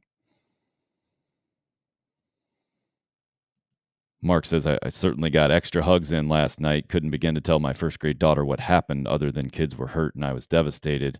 I'm 100% over thoughts and prayers. Something needs to be done, but doubt it will happen. And then it becomes, all right, what needs to be done? I don't have a big problem with what Steve Kerr was pushing for with universal background checks. I also don't know how much good that will do. York weighing in on the YouTube live stream as well. I shed angry tears last night. I was an infantryman and felt powerless to defend those that need the most defending. I mean, I think any of us that are parents and send our kids to school understand the power that we give up. And it's a hard thing for me to sit here and wrap my heart around this morning. Also knowing I am pro Bill of Rights and the Second Amendment and the whole deal. And I think all of us absolutely despise when a tragic situation then is used for political gain, for lack of a better term. But unfortunately, sometimes that's exactly what is required for change to happen. So I certainly don't know the answer. I do know that it's an extremely complicated conversation. I wish there was some sort of roadmap out there that would make all of us happy and was a clear solution and would end this immediately. I don't think that's what a universal background check would do. I think bad people are always going to find their way to do bad things. We certainly need to make it as difficult as possible, but we are fooling ourselves if we think that's going to completely fix the issue. I think the issue comes down to, and I almost pause to say it, the mental health portion of this conversation. Like, how does a person get to the point where they can even fathom doing such a thing? Where are we as a society that's where we've gotten to on a relatively, unfortunately, consistent basis? Tragically, a consistent basis. And man, that's being an adult now, having come to the place where personally I felt I had to make a stand for a principle that I believed in that came at the cost of my job 6+ months ago. I'm not trying to make this about me. I'm just trying to give you my perspective, is that one of the reasons that I did that was knowing the responsibility of being an adult and being in the position to stand up to fight a fight that I don't want my kids to have to fight. And none of us want to put our children in danger, for sure. But also, add on top of that, if my generation right now, if this generation of adults can't somehow figure out a solution to this massive, consistent, tragic school shooting situation, then we're a failure to the next generation. And so Steve Kerr's right. Like, something has to happen. Powerful people need to figure it out. And the way that he put it, I think, expressed a lot of our frustration. I'm pretty sure Steve Kerr is a Democrat. I consider myself a Republican. I think he's more liberal. I certainly consider myself more conservative, but I certainly share his frustration with anyone in an elected position, the idea that they're doing something to hold on to their power instead of making the right choice or moving our society forward. So kudos to Steve Kerr for expressing what he expressed and knowing that it would have an effect on the conversation, for sure. And if you're completely on the other side of that thing and think that universal background checks or any type of restriction on the Second Amendment right to bear arms is absolutely not the way to go. I understand that as well, and it's important that we're able to have the conversation. York brings up the desensitization. I can't even say desensitization. I still couldn't get it. I think maybe I can't say it because I don't think that's spelled right. Desensitivation. I don't know. The violent video games, social media violence, readily available for viewing. I don't know how much that has an effect on it. Certainly, probably. I don't know. I don't know. I never used to buy that argument at all. But you can't deny a correlation between the prevalence of video games now and the prevalence of video games, I guess, when I was growing up and what they were, right? How they depicted violence, right? They just weren't. Pong was Pong. Pac-Man was Pac-Man.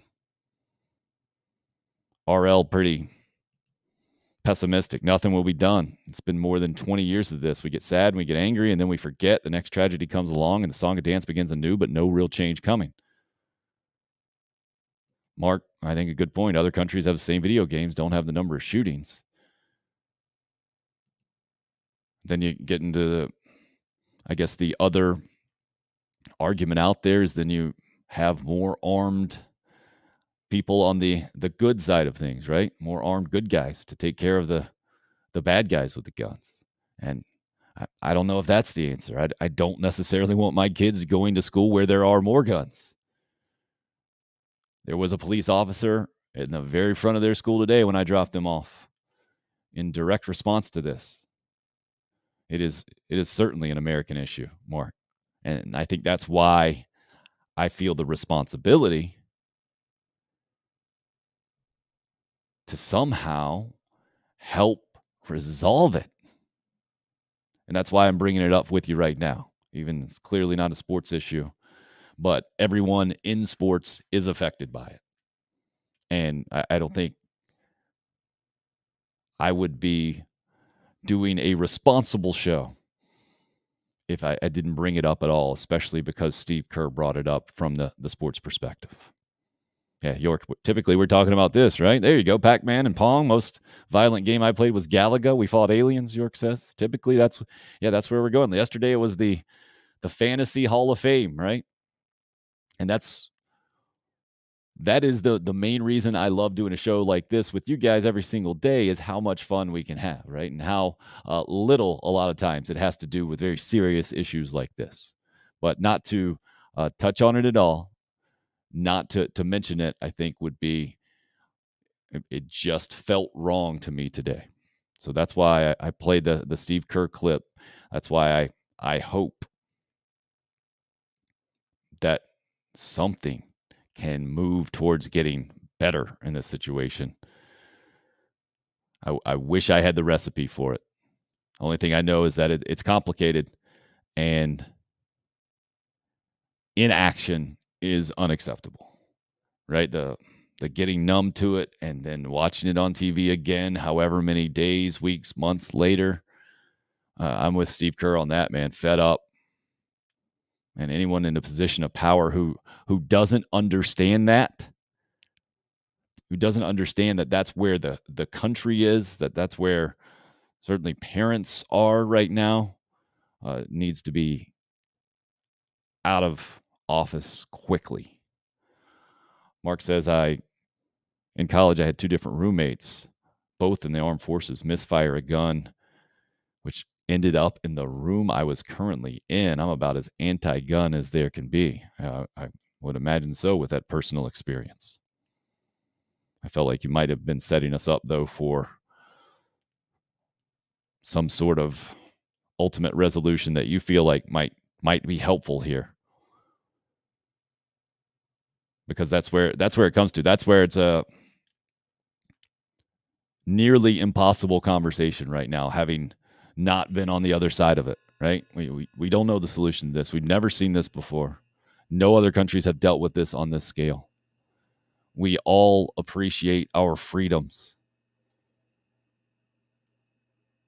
And I'm sure Mark understands the importance of the Second Amendment. I think I've come to appreciate our freedoms in this country that much more over the last 7 months or so, personally. So I don't want those to go away. But obviously, we don't want what happened yesterday, what has happened so many times in this country to happen ever. So Steve Kerr, I think we're all with him being fed up with it and never wanting to see it again. I guess the question is, does the bill he talked about have any effectiveness with it? Does it move us in the right direction? And if it's not that, then what? Because nothing clearly is not the way to go. Yeah, Mark just adds about he's fine on infringing on the freedom to carry assault weapons. And in my opinion, no one needs those, but I realize that's my opinion. And ultimately, to me, I think we gotta fix the humans that have been pulling the trigger, man. And that's why it's such a difficult conversation. And even as I say fix, I know that's probably not the right word. I think we have to come up with some sort of solution where we can make others feel valued more. And it's weird to say that too, because how many times on this show do we get into this generation is all about participation trophies and not being held accountable? Well, I think it's kind of counterintuitive, but maybe that is kind of the explanation, right? If you try to artificially create value instead of making someone feel worthy, you actually create the situation of making them feel the opposite, of them knowing they didn't really earn anything.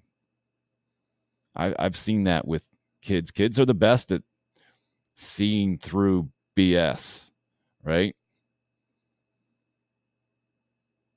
I mean, last night I saw it with crying kids who just had their baseball season come to an end, and there were some questionable calls involved. And if I would have got up there and said, hey, that's just that those were the right calls and we have to live with it. No, that's not what I said. I said that, yeah, I'm with you guys. That wasn't fair.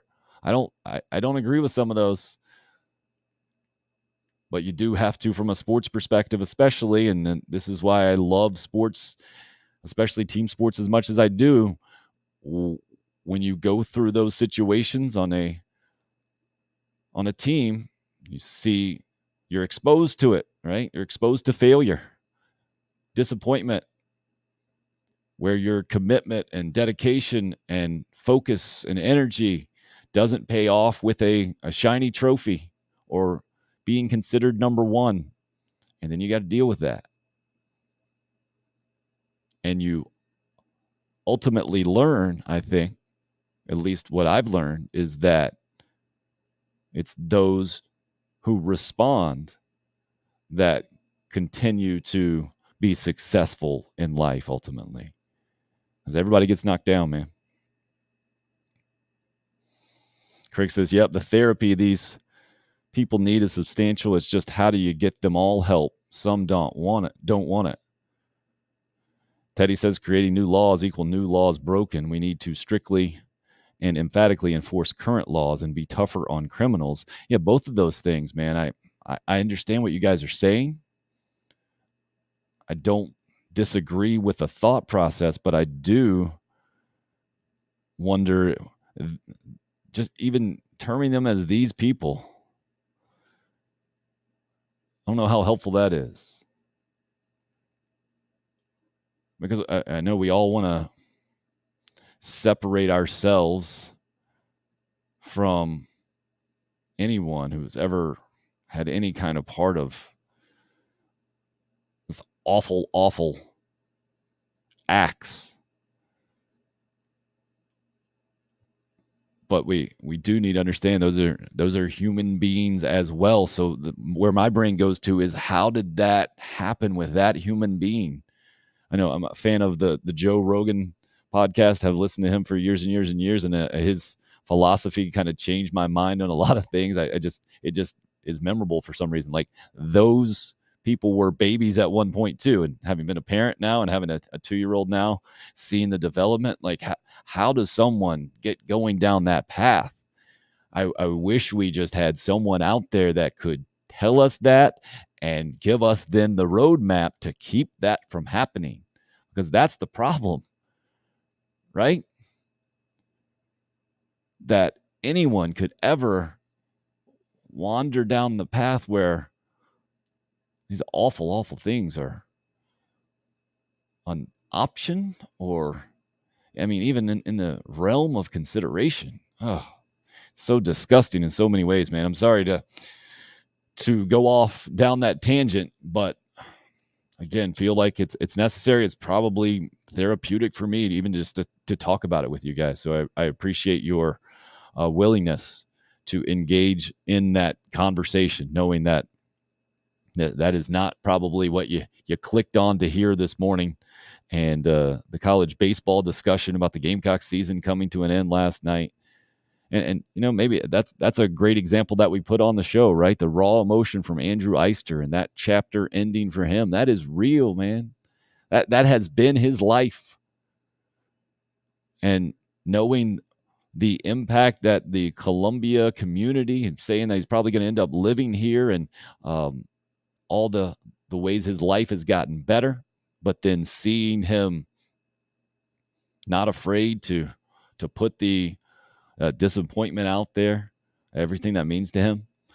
I think in that way, we're getting better as a society, knowing that being vulnerable with our emotions is okay. It's not that old school, hey man, just toughen up, and you can't be tough if you're going to show that kind of emotional things. No, we understand that actually the toughest people out there are the ones willing to show that, to open up. And so I'm hopeful that we can also figure out this other massive problem of school violence, school shooting violence somehow entering into the realm of options for anyone out there. RL says guns are way easier to get, less expensive than therapy in most places, unfortunately. Well, not just less expensive or easier to get, but I mean, that's another part of this discussion as well that I don't hear happening a lot because it's so complicated, right? I mean, I think this latest example, there was therapy involved. I mean, we've seen it several times, I think, with unfortunately multiple examples. The Denver movie, the Colorado movie theater one pops in my head, where there's documentation and there's some sort of foundational help offered, or that path was there, and it clearly didn't work or keep things from happening how it needed to. So that's why I think it's such a difficult conversation, right? There's even when I mentioned it earlier, just mental health, right? And that's why anyone who ever brings that up on this show, and I appreciate those that do, Corey Miller, Savell Newton, talked about their personal struggles with kind of identity and worth after sports from that perspective. And now Savell Newton and Corey Miller both professionally trying to use the lessons they've learned personally to help others. I think that's part of the solution, right? Creating organizations designed to help others, but just saying that on the surface is a much different issue than preventing massive tragedies from happening, unfortunately, consistently in the country.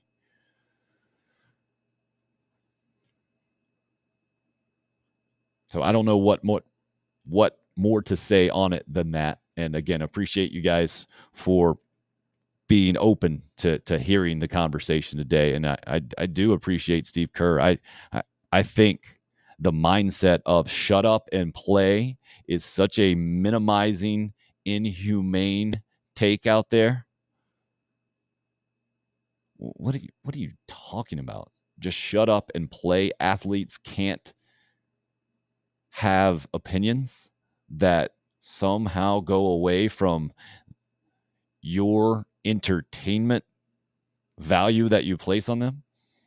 Now, how much legitimacy you want to give their opinions, that's up to you, right? But not saying they don't have a right to express their opinion.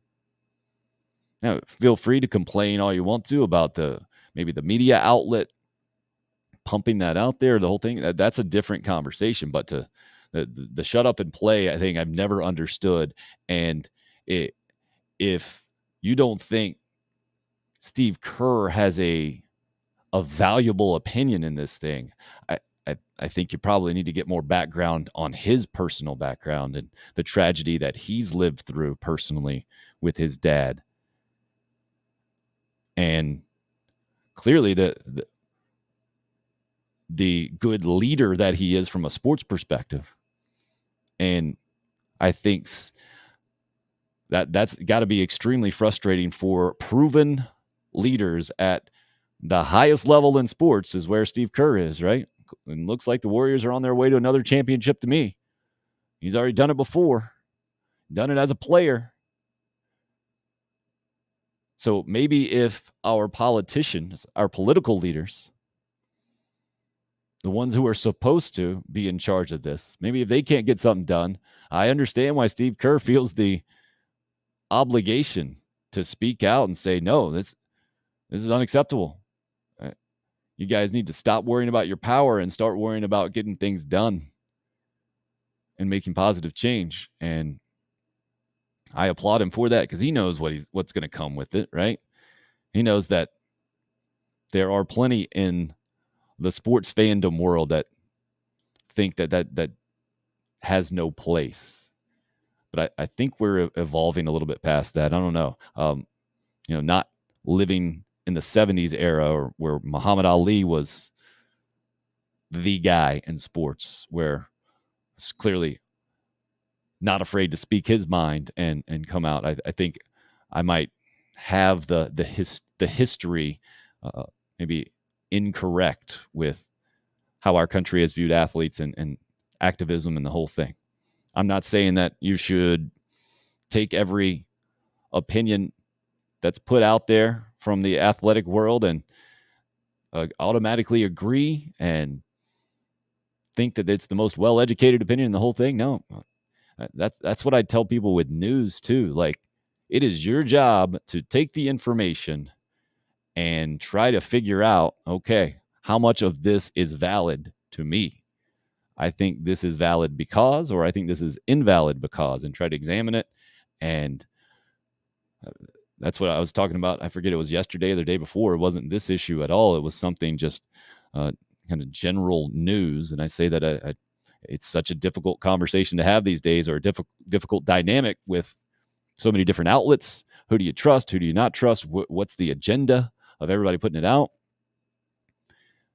That's unfortunately where we are in 2022.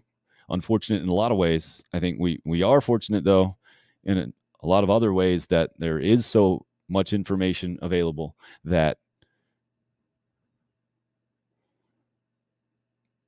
I think positive change can happen so quickly because of technology and how much we're connected. But clearly, something's got to change there, man. Sorry to get out on a bummer today on the program. Otherwise, I really appreciate the conversation and the participation today on the live stream, the YouTube live stream, especially today. Mark, RL, Teddy, Craig, all you guys, if there's someone in there that I missed, really appreciate you weighing in and adding your perspective. To me, that broadens the perspective of the show and makes us all better for it, even if I personally disagree with where you're coming from. And the way that it is done respectfully in this show so far, it makes me encouraged that actually, no, that's really how most of the world is, as opposed to if you turn on a news outlet that is hyping things up or clearly going for clicks. And being in that world, I understand how that happens too. And I'm hopeful that we're all getting to the place of being educated enough and experienced enough with social media now and media in general that we can see through that mess real quick and invalidate the large percentage of it that we need to invalidate, and know that you can't trust most of what you hear out there. The trick is, I guess, coming to a place that you feel like you can trust and do it consistently in the whole thing. And again, I think that's one of the driving forces for me doing this show. I want to be that for you guys, certainly to some degree. I'm not trying to say that I'm going to be your end all be all and stuff, but I'm hopeful that you can see this show as a consistent place of reasonable and rational conversation and content. And I hope that's what we did today. Appreciate all you guys. Teddy, Mark says, have a good Wednesday, everyone. Be good to each other. A great way to get out this morning on Tim Hill, unrestricted free agent. Thanks for listening, watching, and consuming.